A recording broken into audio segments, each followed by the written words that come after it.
I just want to welcome you to Bell Road Church as well. My name's Tyrone, one of the pastors here. And it's good to have all of you here. Happy Easter.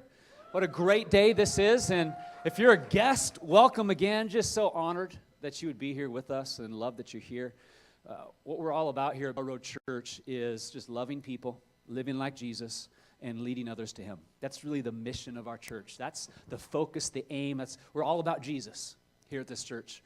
And so we strive to do the best we can to just love people, to live like Jesus, and to lead others to Him. That's the Bell Road Church mission statement. So, man, just glad to have you here on this Easter/April Fool's Sunday. It's kind of funny that Easter lands on that, isn't it? It's kind of crazy. Well, hey, we're celebrating a pretty important event in the history of the world today. Did you know that? Yeah. Pretty significant, fairly significant, I would say. It's not the fall of the Berlin Wall, although that was pretty significant. You think about world events that have taken place in history. You know, Independence Day was pretty significant for us in this country that we find ourselves in. The fall of Constantinople, okay? Major events in world history, but we're not celebrating those, right? We're not even celebrating the fact that the Seahawks won the Super Bowl a few years ago, though that was very significant as well. We all know, right? Okay, am I right or am I right? Okay, we know that's very, very important for all of us. We're not even here to celebrate that, as awesome as that was. We're here to celebrate the resurrection of a man named Jesus. Did you know that the empty tomb is historical fact? It's a historical fact. And so I would say that this resurrection thing that we're celebrating today is not just one of the most significant events in human history. It is the most significant event in the history of mankind. Maybe only second to creation. I was just thinking about that. The fact that we're all alive and God created us, maybe that's probably the most important event. Second to that would be the cross and what we're celebrating here today. So the message that I want to share with you is called the Great Exchange. The Great Exchange. On that cross, nearly 2,000 years ago, a great exchange took place. The rest of the title is this, is that we want to trade our past for our purpose. Trading your past for your purpose. Do you know what your purpose is? Do you know why you're here? Do you know why you're alive today and why you suck air? Do you know what that is? You know what they say is the two most important days in your life are the day you're born and then the day you find out why. Maybe you don't know what your purpose is, and I hope that today you can have clarity on why you were born. Some of us, you know what your purpose is, but maybe you're not fully embracing all that God has for you, and maybe there's some things in your past that you need to let go of. Your past is holding you back from fully embracing everything that God has for you, and so maybe even you who already believe in Jesus needs to trade some things for your past for your purpose, for the fullness of this purpose that God has for you. So we're going to start in Luke chapter 9. Some words of Jesus here. Jesus is talking to his friends, the disciples, but also to a big crowd of people. And this is what he says. He says, the Son of Man, and he's referring to himself there, the Son of Man must suffer many terrible things, he said. He will be rejected by the elders, the leading priests, and the teachers of religious law, and he will be killed. But on the third day, he will be raised from the dead. So this is interesting. Jesus, long before he actually goes through that horrible crucifixion thing and dies on the cross and then raises from the dead, Jesus himself predicts that he's going to do it. Not only that, but it's prophesied hundreds of years before that this would all take place. So Jesus is standing there in front of this crowd of people, and he is predicting, hey guys, I'm going to die, but I'm going to rise from the dead. Well, wouldn't you know, he didn't just predict it, he also pulled it off. And any man that can predict their own death and resurrection and then actually pull it off, you want to listen to that guy. You want to pay attention to this guy here, and that's why we're all about the teachings of Jesus, the life of Jesus, and the death and resurrection of Jesus. So we want to pay attention to what this guy has to say. So he goes on to say this to the crowd here, and I think he'd say the same words to us in this crowd here this morning. He said to the crowd, if any of you wants to be my follower, you must give up your own way, take up your cross daily, and follow me. If you try to hang on to your life, you will lose it.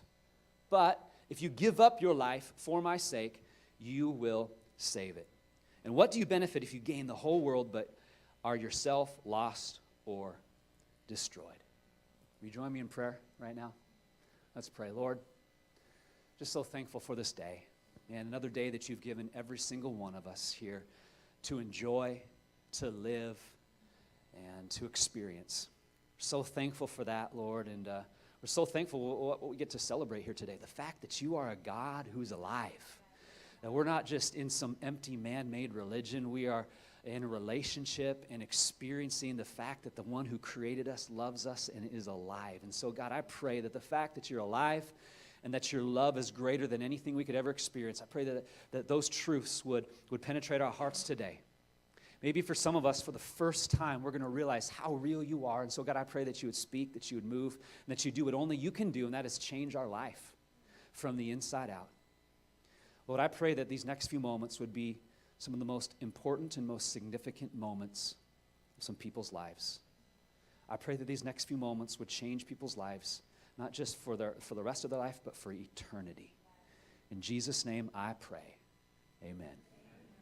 Amen. Well, hey, Jesus there, let's look at that teaching again. He says this, if you want to be my follower, if you want to be a Christian, and here's what it takes.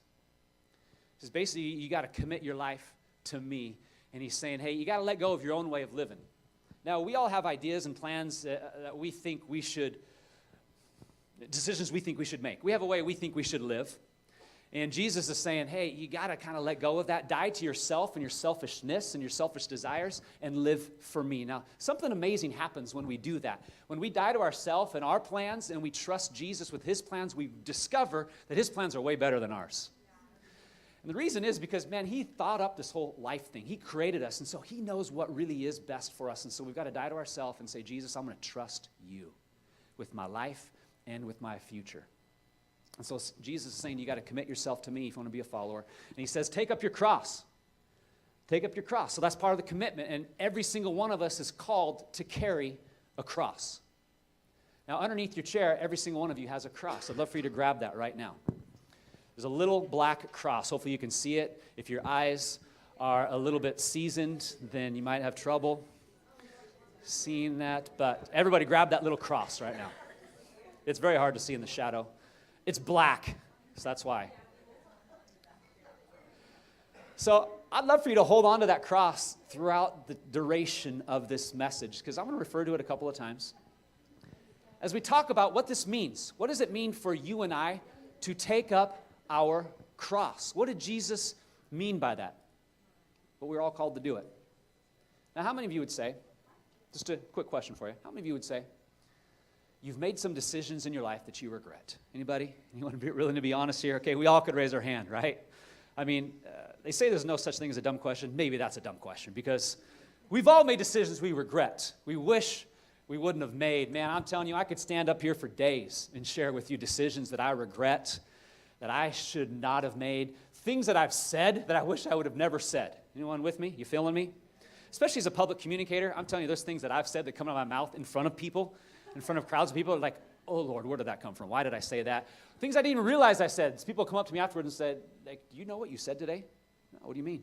And they tell me, and I'm like, oh, shoot, man, I didn't mean to. I could share some of those stories, but most of them, unfortunately, are inappropriate for me to repeat. So I won't.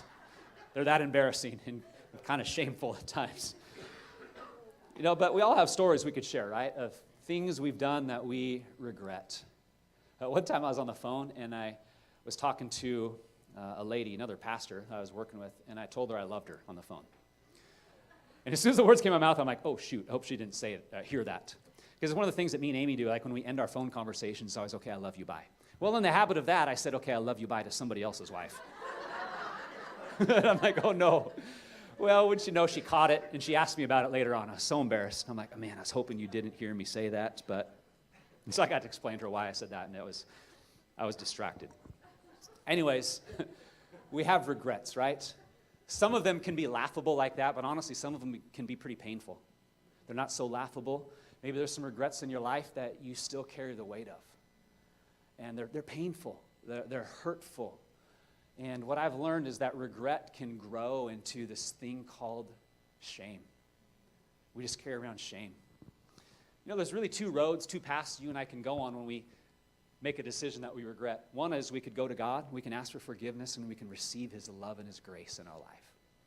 Another road we can go on, or the other road we can go on, is basically just to hide it inside, to conceal it, suppress it, and try not to think about it or deal with it, and think, I'm going to be fine, I don't need to worry about it. And we do that for many reasons. Sometimes because that thing we regret is something that somebody else did to us, and it's so hurtful and painful to even think about it. We're like, I don't even want to have thoughts on that. It brings up all these emotions. It's too painful and too hard, and so we push it down inside, don't we? Other times it's because we were really dumb. We made some decisions that hurt other people, hurt ourselves, and so we push it deep down inside, and we don't want to deal with it. But can I say that when we do that, and we all find ourselves doing it to one degree or another, but when we do, what happens is it begins to kill us from the inside out. And I'm here to encourage you today that if that's you, if you find yourself today having some things maybe you haven't dealt with in your life, come on, bring it out of darkness into the light. That's where God can bring healing to whatever it is that is on the inside of your life. You know, I don't know you personally. I don't know everybody here personally in this room, but I do know that all of us have regrets. All of us have things that we wish we would have never done, and probably a lot of us, that has moved from regret to feeling extreme guilt to carrying this thing called shame. Shame's a powerful thing, guys. It is a powerful thing that hinders a lot of people from experiencing the purpose that God has for them in life. Well, we're going to talk about how Jesus has the power to set us free from sin, from guilt, and from shame today. And we're going to look at the story of Jesus and how he was crucified on the cross and how he died and the significance of all that. But before all that took place, there's this story that happened the night before Jesus went to the cross. It's called the Last Supper. Maybe you've heard of it before. You've probably heard of that famous painting by Leonardo da Vinci, right? The Last Supper. You've seen that? It's on the screen right here for us. A very famous Leonardo da Vinci painting of his portrayal of the Last Supper. Okay, so this story takes place the night before Jesus goes to the cross. It's the Last Supper, which I was thinking about that word supper. That's kind of a weird word. Who uses the word supper anymore? I don't hear that much anymore. Supper. We usually say dinner is what we say. So we could call this the last dinner. Regardless, this is the last meal that Jesus has with his disciples, with his friends here. And at this meal, a few things take place that are very significant. One is he grabs some bread and he breaks the bread. He says, I want you guys to do this to remember what I'm about ready to do for you tomorrow. My body's going to be broken, and this bread that's broken is going to be a symbol of my broken body on the cross. And so after I go through what I'm about ready to go through, I want you to break the bread in remembrance for my body that was broken for you. And he grabs this cup and he says, I want you to drink this cup as a remembrance of what I'm about ready to do for you tomorrow as well. This cup represents my blood, which allows the sins of the world to be forgiven.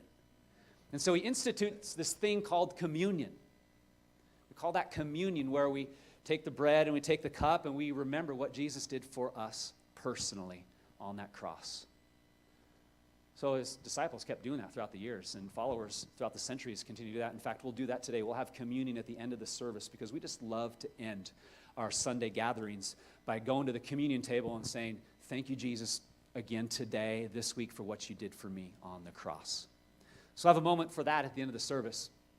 But then Jesus went on to say this. He says, hey guys, I'm about ready to go through some suffering here. What I've been talking about is about ready to happen. And as this happens, all of you are going to scatter and turn your back on me. And they're like, no way, Jesus, we would never do that. We're with you, Jesus. We're your disciples. Peter even stands up and says, I would never turn my back on you, Jesus.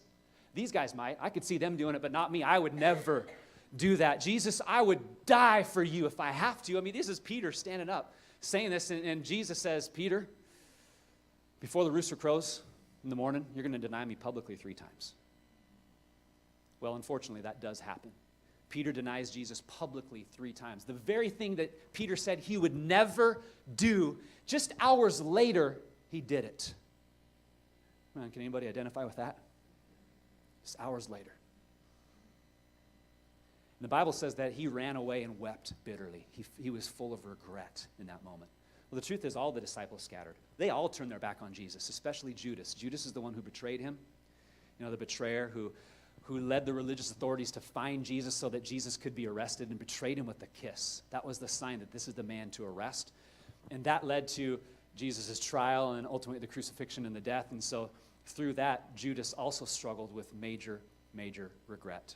Well, we're going to pick up this story where Jesus has gone through trial and he's about ready to be sentenced to death. In Matthew 27, verse 26, this is where we find the story here. It says, then he released, speaking of Pilate released Barabbas to them, but he had Jesus flogged and handed him over to be crucified. Then the governor's soldiers took Jesus into the praetorium and gathered the whole community of soldiers around him. They stripped him and put a scarlet robe on him, and then twisted together a crown of thorns and set it on his head. They put a staff in his right hand and knelt in front of him and mocked him. "Hail, King of the Jews," they said, and they spit on him and took the staff and struck him on the head again and again. After they had mocked him, they took off the robe and put his own clothes on him. Then they led him away to crucify him. As they were going out, they met a man from Cyrene named Simon, and they forced him to carry the cross. They came to a place called Golgotha, which means the place of the skull, and there they offered Jesus wine to drink mixed with gall. But after tasting it, he refused to drink it. When they had crucified him, they divided up his clothes by casting lots, and sitting down, they kept watch over him there. Above his head, they placed the written charge against him.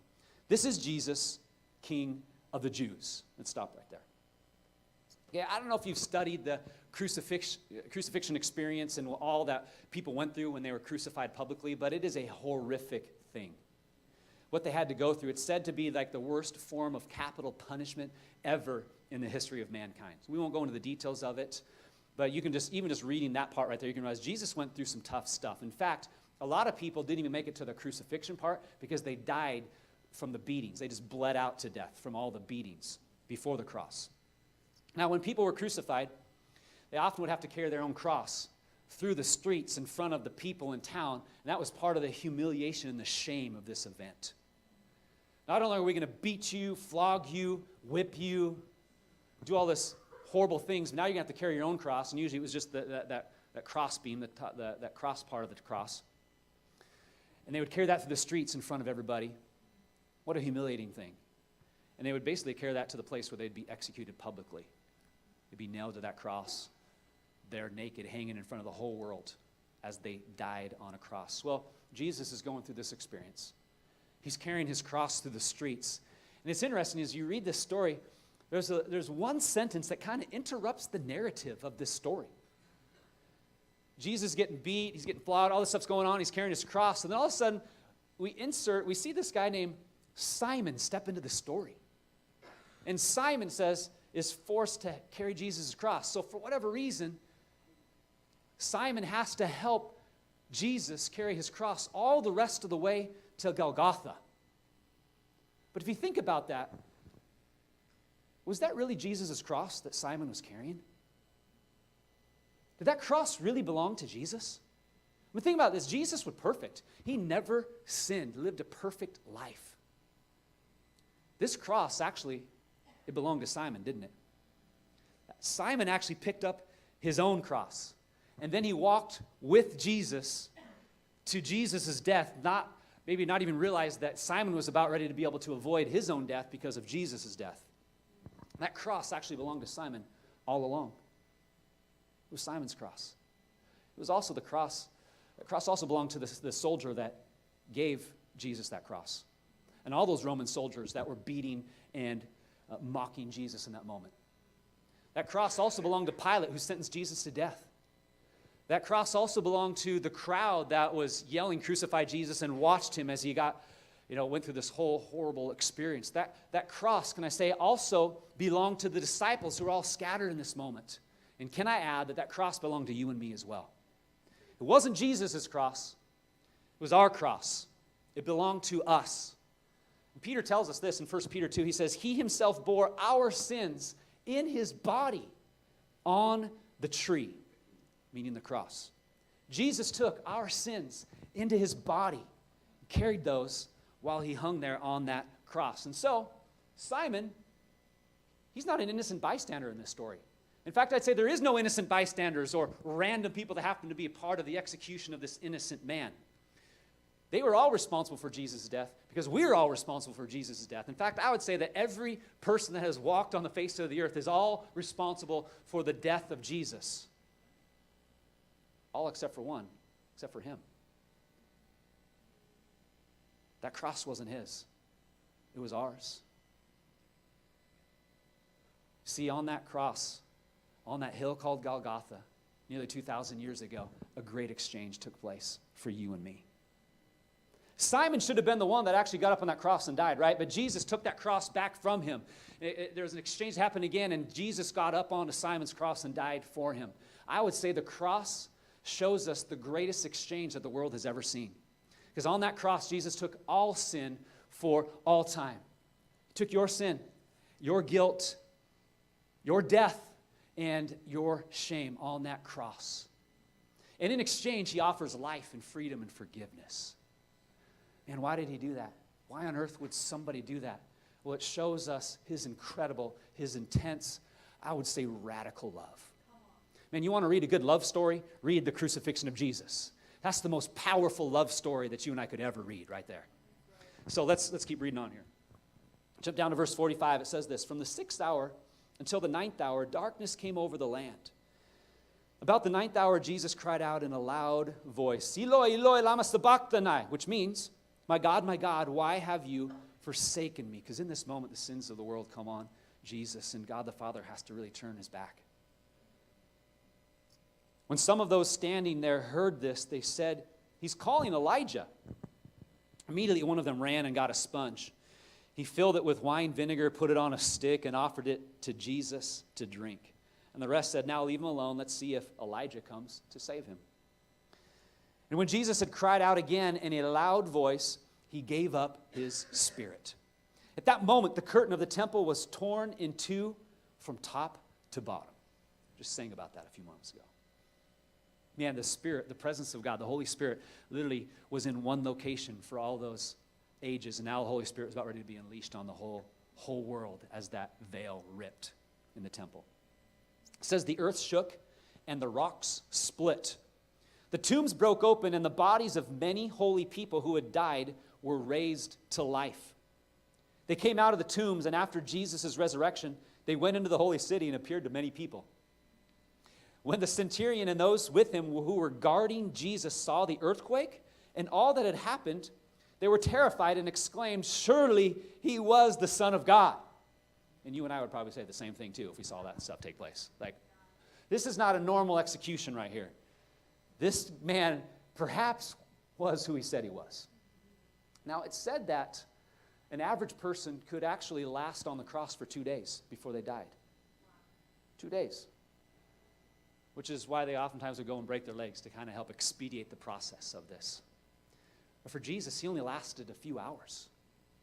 Why is that? Why did Jesus last just a few hours on the cross? I mean, was he so weak that he actually died in record time? Why do you think that is? Could it be that maybe the weight of our sin was so heavy on his body that it literally crushed the life right out of him? Just think about this. He literally took every sin that you've committed in your life, all of those at once in his body in that moment. Think about the weight of that. And not just yours, but all of the sin of all mankind throughout history. I mean, it's bad enough for me just to think about all of my sin and all the things that I've done on Jesus in that moment, but all the sin of all time right there. And I can imagine that that's probably what just crushed the life physically right out of him, the weight of sin. And if that's true, if the Son of God died quickly because the weight of our sin was way too much for his human body to endure, then I ask this, how can we as normal human beings possibly think that we can carry the weight of our sin around in our life? See, you and I, we weren't designed to carry sin and to carry the weight of that sin. We weren't designed to carry the weight of that shame and that guilt. I would say we can't. Not only weren't designed, but you can't. It's impossible, but here's the good news. You don't have to. You don't have to. See, that's why Jesus went to the cross. Jesus went to the cross and took your sin and your shame so that you don't have to live life carrying that around. That's the good news of Easter. You see, the cross that Jesus took up for you and me, that was his purpose. That's why Jesus was born to die for your sins. Now look at that cross that you got right now. This cross right here. This cross represents Jesus' purpose. It doesn't represent your purpose. And here's what this cross represents. This is the cross of sin and shame. And this is the cross that you were not meant to carry in your life. You weren't designed to carry this. You and I cannot handle the weight of the cross of sin and shame. Jesus took up this cross for you so that you don't have to carry it. But Jesus says you got to take up your cross, right? Take up your cross and follow me. So what does Jesus mean when he's saying take up your cross? He's talking about your cross of purpose. He's not talking about this cross right here, the cross of sin and shame. What's the cross of purpose? What is that? What does that mean? The purpose that you and I were called to live, the cross that you and I were called to bear is how I would describe as you and I were called to commit our life to Jesus, to live in relationship with him and experience the freedom that he has for us. That's the cross that you were meant to carry. You were not designed to handle and carry the weight of sin and shame. And I'm here to encourage you this morning to let go of this cross of sin and shame. You don't have to carry it anymore. The weight of this will literally kill you. I don't care how tough you are physically. I mean, you see our guitar player here this morning, man, he's a pretty buff dude. His arms are as big as my legs. You could be that strong physically, even emotionally, or spiritually, or intellectually. I mean, you can be strong, gritty person. That's awesome. But none of us are strong enough to carry the weight of sin and shame in our life. None of us. It will kill us in the end. For sure, it will kill us. And so I'm here to encourage you to let go of the cross of sin and shame. Stop carrying it around. You weren't born to carry that. You were born to be in relationship with the one who gave you life, with the Creator himself, who loves you so much that he died on the cross for you. He took up the cross of sin and shame so that you can pick up your cross of purpose and experience the freedom that he has for you. This is an amazing exchange that Jesus has for us, friends. An amazing exchange. And so some of you in a few moments will have an opportunity to exchange that cross for your cross of purpose. Today's a day where you can make that decision. You can say, man, I'm not going to live for myself anymore.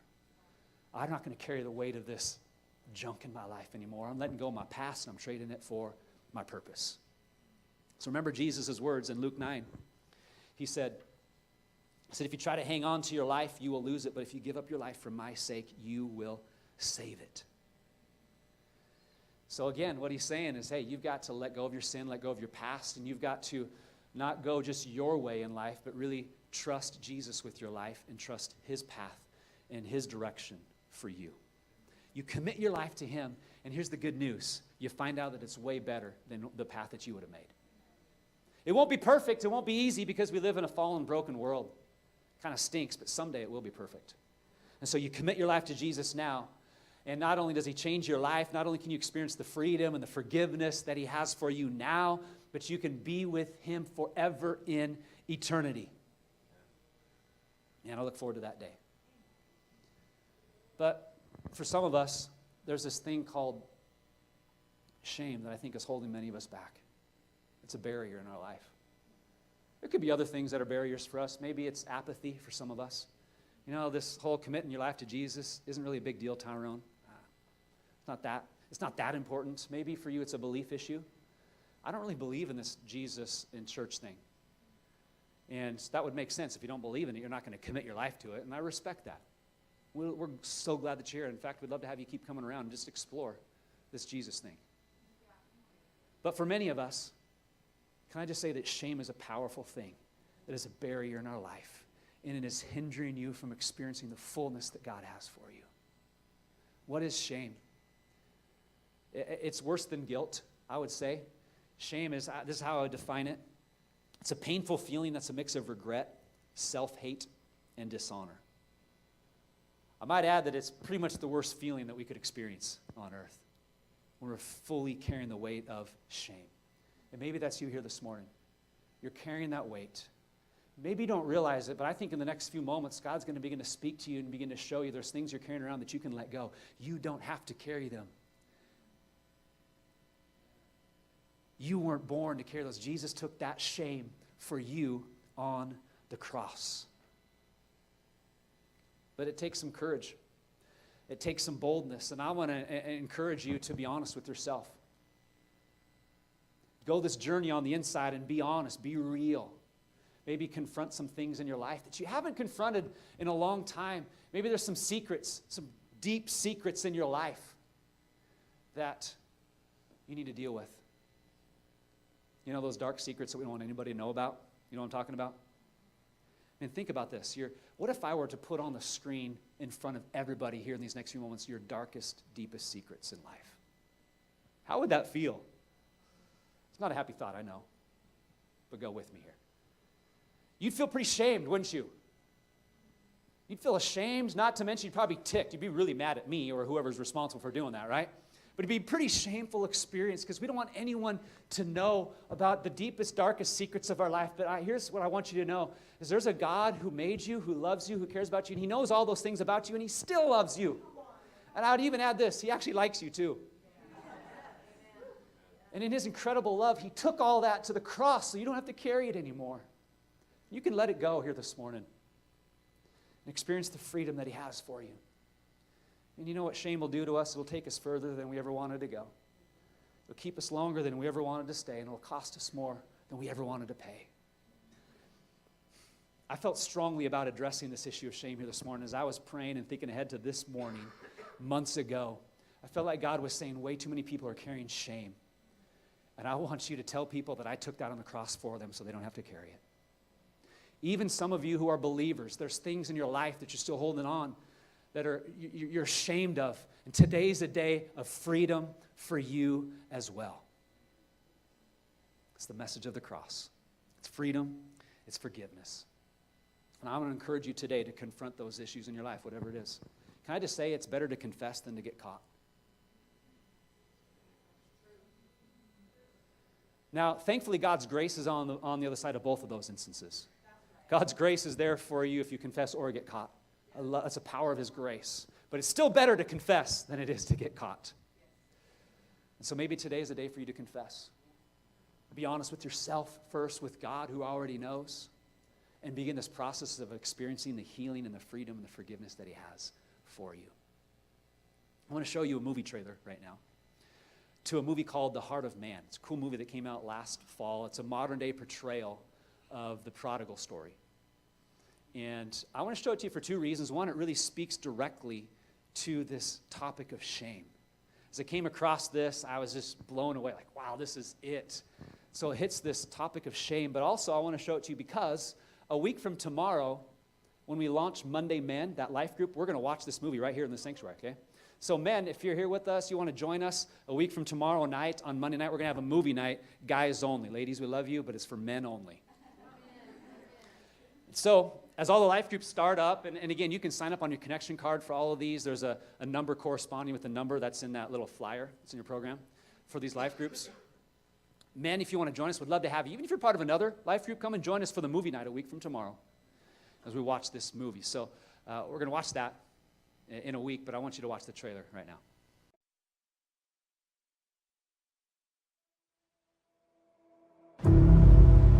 The best scenario I saw for myself living in the dark was to keep everything a secret.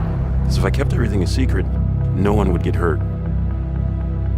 One day I finally figured out how messed up I was, so I went and got help. Yeah, no.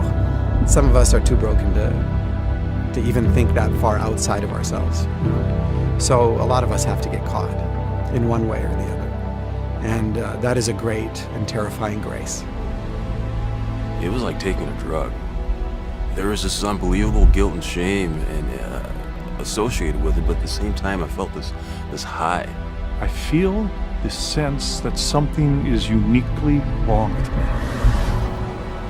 I always felt that God was mildly disgusted with me.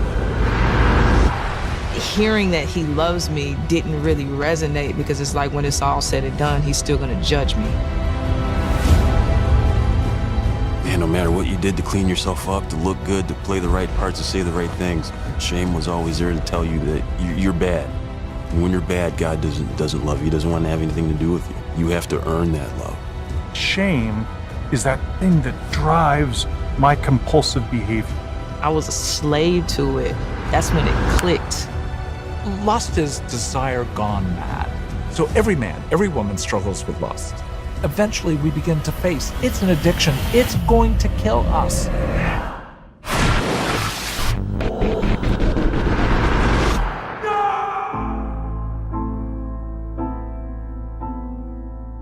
So often we think God is just trying to get us to conform, when really what he's committed to is unbelievable transformation. If we could only enter the depths of his love, we would find our lives deeply changed. He loves us, oh how he loves us, oh how. When the prodigal hits the bottom, something can grow. Nothing's so dead. God can't grow something living in it. He loves.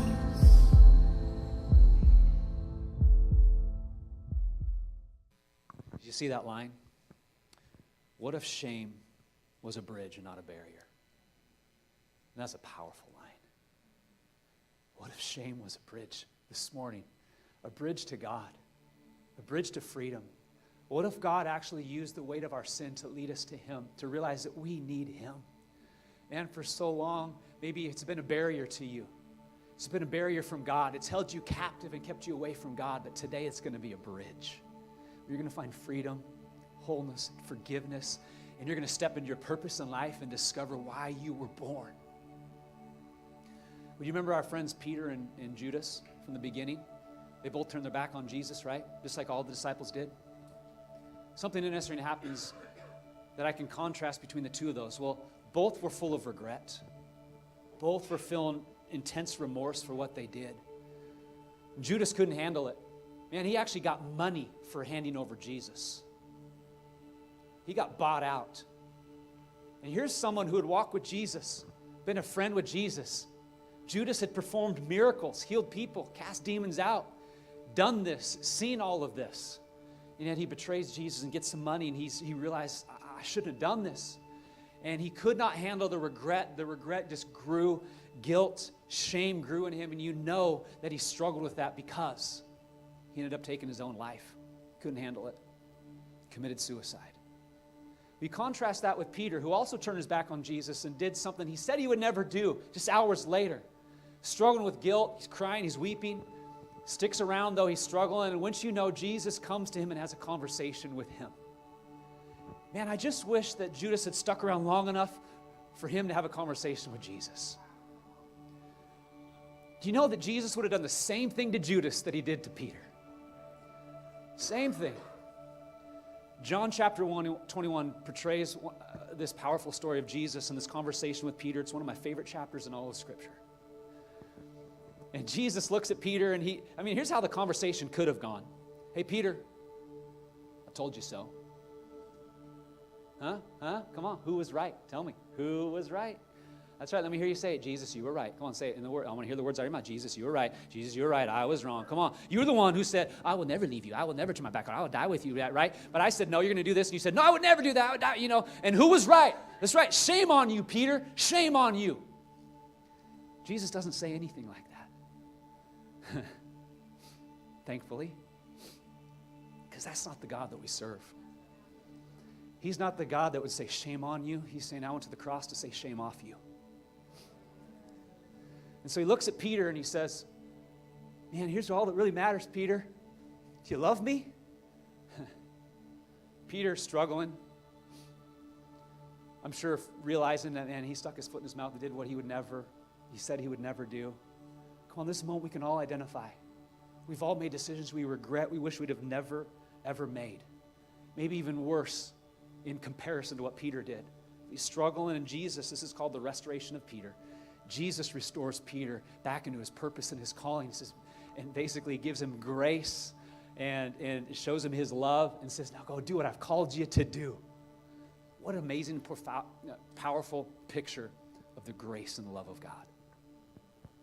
Maybe you're here this morning and you're carrying around shame and the weight of shame and sin in your life, and I want you to know that Jesus would look at you and say the same thing. His grace is for you. His grace is bigger than anything you've ever done. Doesn't matter what you've done. Doesn't matter how far you feel from God. You could feel 1,000 steps away from God, but he's just one step back. And today is that day where you can come back to God, or you can commit your life to Jesus for the very first time and find out what it really feels like to live in your purpose in life.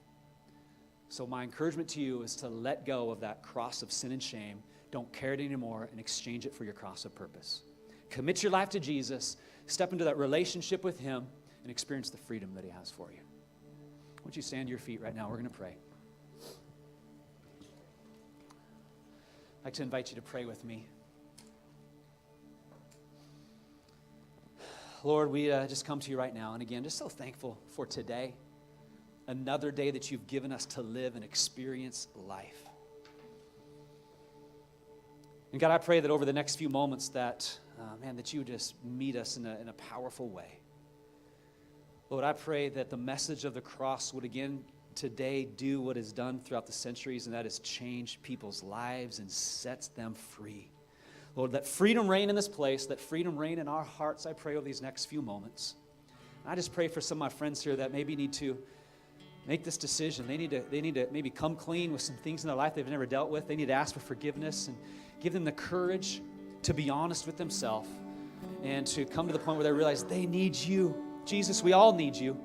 We all need a Savior. We can't carry the sin and the junk of our past ourselves. You took that on the cross for us. We're thankful for that. And so I pray for many people today to let go of their sin, let go of their past, and especially let go of the weight of their shame. Set people free, I pray, these next few moments. I'd love for you to keep your eyes closed, and I'm going to give you a chance to respond to this message and really give you an opportunity to make the greatest decision you could ever make in your entire life. I'll be honest and say I regret the days that I didn't serve Jesus, but I've never regretted any day that I have served him, ever. So I'm going to give you an opportunity to respond to committing your life to Jesus, and maybe you're going to do that today for the first time. And we're going to celebrate with you, and let me just say there's going to be a party here, but there's also a party in heaven as you commit your life to Jesus and fully surrender to following his way for your life, and ask for his forgiveness for your sin. Maybe you're here this morning and you need to come back to Jesus. You need to rededicate your life to him.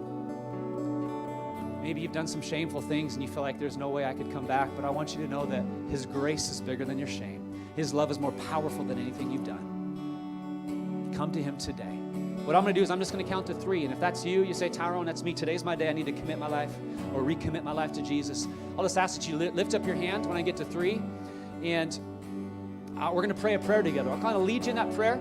But here's what I'd love for you to do. Just repeat it, but say it from your heart. Pray these words from yourself, from your heart. I'll help you with the words, but you've got to mean it. It's got to come from you. So I'd ask that everyone would repeat those words when I pray that prayer as well. But I'll count to 3, and if that's you here this morning, just go ahead and slip your hand up. 1, maybe today for the first time you're committing your life to Jesus. 2, maybe you're coming back to Jesus. You're rededicating your life. 3, anybody here that say, Tyrone, that's me. I need to do that here this morning. Go ahead, have the courage right now. Thank you so much. The courage right now to say, that's me. I need to. Thank you. Thank you. Anybody else? You can put your hands on anybody else. Say, that's me, Tyrone. Today's my day. April Fool's Day, 2018. I'm committing my life to Jesus. Anybody else?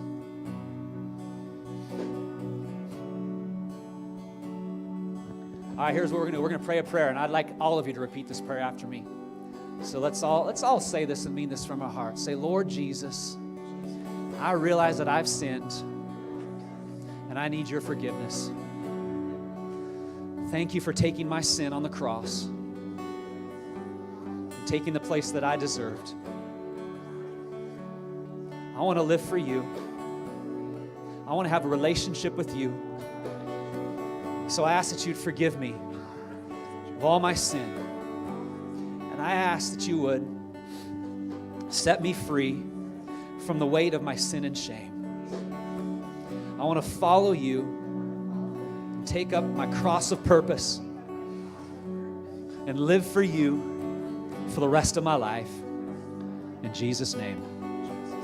Amen. Hey, there it is right there. Hey, give a hand to those that prayed that prayer right now. Come on.